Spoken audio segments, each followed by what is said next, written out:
to us for just a moment in Super Church. He feels like the Lord's leading him to a direction of ministering in the Word.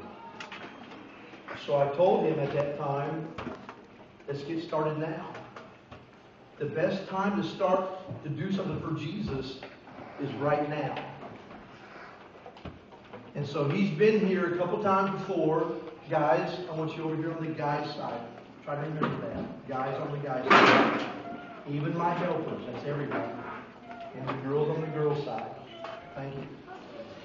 Okay. Jackson's going to take a couple moments. He's going to talk to us a little bit. I want you to listen to him. Okay?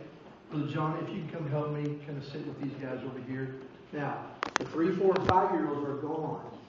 All right? That's the ones we give a lot of grace to. The rest of you are older, and so you can listen a little bit more. We got our Bible story yet, so let's listen real carefully. Jackson, if you would, dude, it's you. All right. So we're talking about truth, but when you tell the truth, you know what to do. So I'm going to talk about wisdom, like you know how to do. I'm going to read a few verses out of the Bible. Proverbs 1, verse 8 says, "If sinners tempt you, don't give in to them." So, like, if people are like trying to like do some bad things, do not go with them on their ways. I'll just say, forgot to set you up. You got to set him up. You got to hear him. All right, now talk. All right.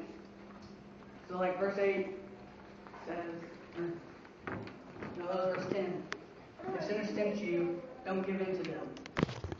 So, if people are trying to like get you to do bad things, and you know that it's wrong,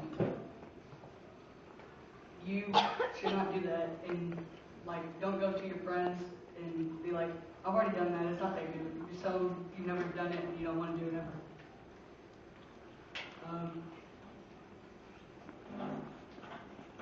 I'm going to skip down to verse 15 and 16. It says, "Son, do not go alone with them. Do not set foot on their paths." Right. That means do not go their way. Go your own way to the Lord. 16 says, "Their feet rush into sin.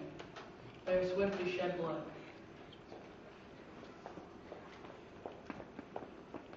Over 27. "When calamity overtakes you like a storm, when disaster sweeps over you like whirlwind, and distress and trouble overwhelm you." So anytime that bad things happen, don't just use God for the bad things. Use Him all the time. Right. That's right. And 28 says, "Then they will call to me, but I will not answer. They will look for me, but they will not find me." So if you just use God for bad times, He won't answer you, is what it's saying. Good. That's good. You're right.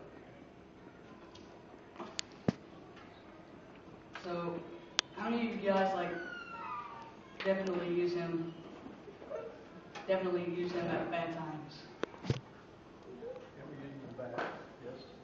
And how many of you use Him all the time? All the time. Good. Yes. Good. So if you use Him all the time, like we're supposed to, then, and people see that, like at your schools, then you will get to know like other people and what they can do. And then all your friends will be like, "Wow, I've never seen that side of him or her." Right. Chapter 2, verse 6 in Proverbs says, "For the Lord giveth wisdom, out of His mouth and understanding." So, wisdom means experience. Yes. Everybody has a special talent that God gave you. So, whenever you were born, even before that, He knew what your special talent was going to be. And He gave that to you from His understanding and from His mouth.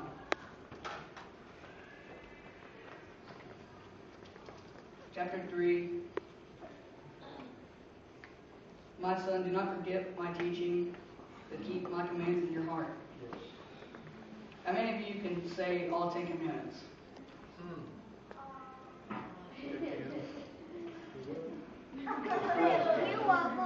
I can't even say them all. So. That's all right. You're being honest. But if you were to, like my grandma, she has this picture in her home. As soon as you walk in the door, you see it. It's all the 10 commandments.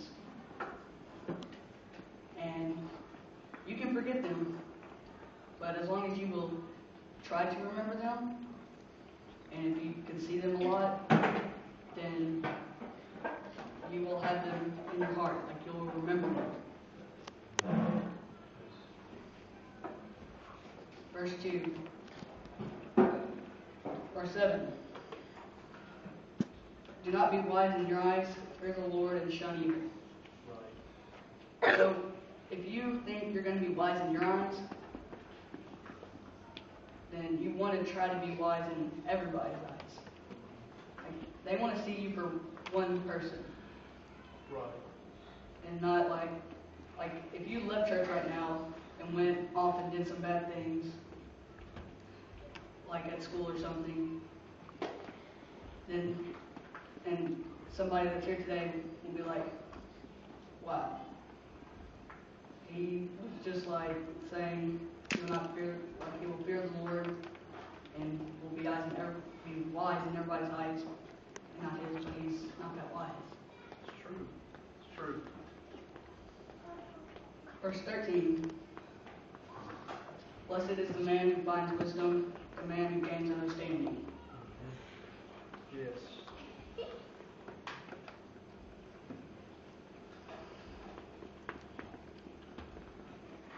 By wisdom, the Lord laid the earth's foundations. By understanding, He set the heavens in place.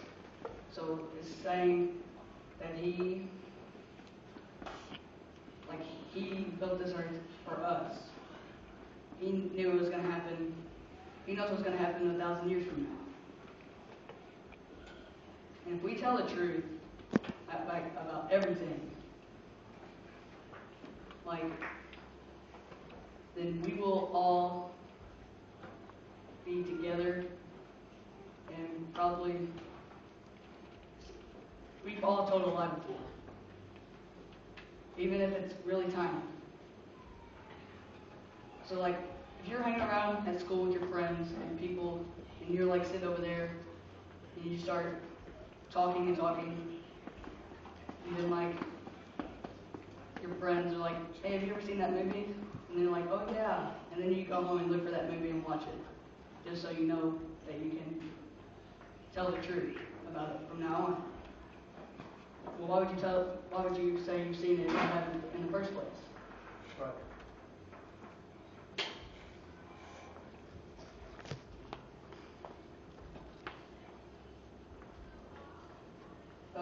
Chapter 4, verse 11,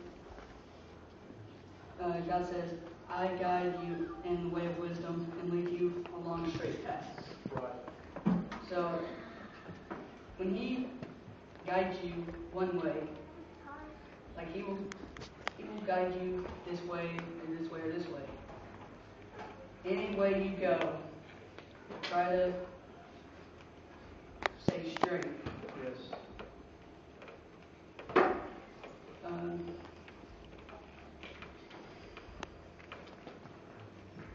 Try not to say you know, how you know how to do this and you don't. Because if God leads you one way, you might go the other way, and you might stop because you have no idea what's going on. And then you're like, I wish I would have taken that down. And that's about all I have. Awesome, Jackson. Thank you. Well, Jackson.